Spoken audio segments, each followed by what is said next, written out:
They see my disability, I see my ability. They call me disabled, I call myself differently abled. There are some incidents that happen in your life. Those incidents break you, deform you, but they mold you into the best version of you. And the same thing happened to me. I was 18 years old when I got married. My father wanted me to get married. And all I said was, if that makes you happy, I'll say yes. And of course, it was never a happy marriage. Just about after 2 years of getting married, I met a car accident. Somehow my husband fell asleep and the car fell in the ditch.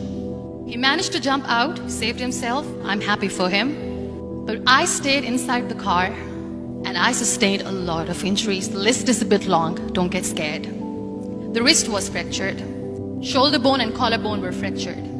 My whole rib cage got fractured. And because of the rib cage injury, lungs and liver were badly injured. I couldn't breathe.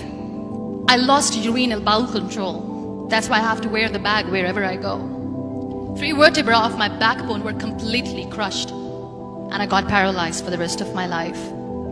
I finally ended up in a hospital where I stayed for 2.5 months. I underwent multiple surgeries. One day, doctor came to me and he said, well, I heard that you wanted to be an artist, but you ended up being a housewife. I have a bad news for you. You won't be able to paint again because your wrist and your arm are so deformed, you won't be able to hold a pen again. Next day, doctor came to me and said, your spine injury is so bad, you won't be able to walk again. Because of your spine injury and the fixation that you have in your back, you won't be able to give birth to a child again. That day, I was devastated. I asked my mother, why me? And that is where I started to question my existence. Why am I even alive? And that is where I realized that the words have the power to heal the soul. My mother said to me, this too shall pass. God has a greater plan for you. I don't know what it is, but He surely has. And in all that distress and grief, somehow or the other, those words were so magical that they kept me going. One day I asked my brothers, I know I have a deformed hand, but I'm tired of looking at these white walls in the hospital and wearing these white scrubs. I'm getting tired of this. I want to add more colors to my life. I want to do something. Bring me some colors. Bring me some small canvas. I want to paint. So the very first painting I made was on my deathbed, where I painted for the very first time. It was not just an art piece or just my passion. It was my therapy. And then I was discharged and I went back home.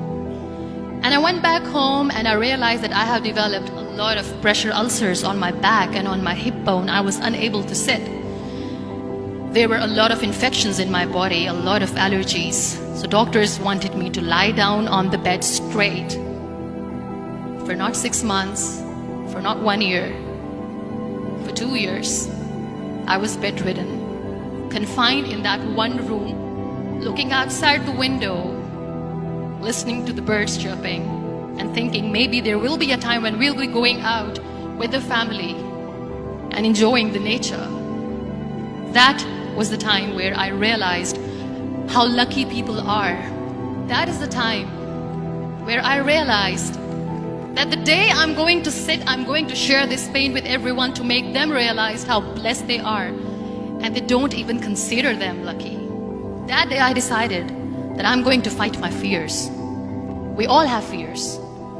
Fear of unknown, fear of losing people, fear of losing health, money. We want to excel in career, we want to become famous, we want to get money. We are scared all the time.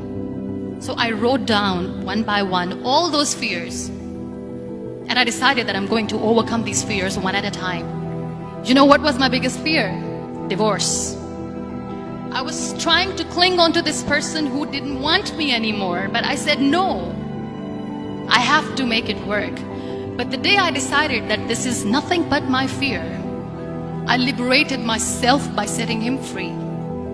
And I made myself emotionally so strong that the day I got the news that he's getting married, I sent him a text that I'm so happy for you and I wish you all the best. And he knows that I pray for him today. Number 2 was, I won't be able to be a mother again.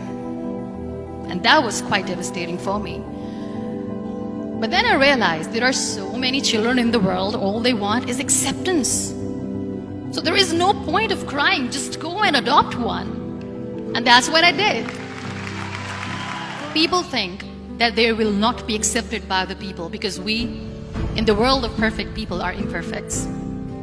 So I decided that instead of starting an NGO for disability awareness, which I know will not help anyone, I started to appear more in public.